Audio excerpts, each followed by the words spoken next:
আসসালামু আলাইকুম, সবাই কেমন আছেন? দেখতেছেন সৌদি আরবের মাটিতে আল্লাহর এত বড় রহমত যে একটা আনার গাছে, যেটাকে আমরা ডালিম বলি, এতগুলো ডালিম ধরছে, মাটির সাথে মিশে রয়েছে, তারপরেও ডালিম ধরছে। দেখেন ঠাইলগুলো একদম মাটির সাথে নিচে মিশে রয়েছে।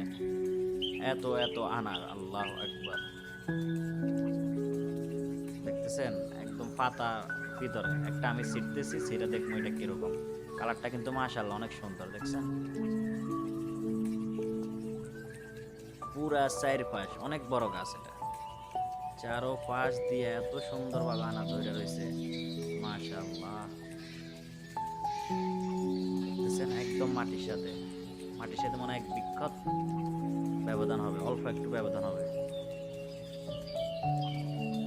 দেখছেন মাশাআল্লাহ, গাছটাও কিন্তু অনেক বড়, অনেক বড় গাছ। যে আনারটা আমি ছিঁড়ছিলাম দেখেন সাদা, কিন্তু অনেক মিষ্টি।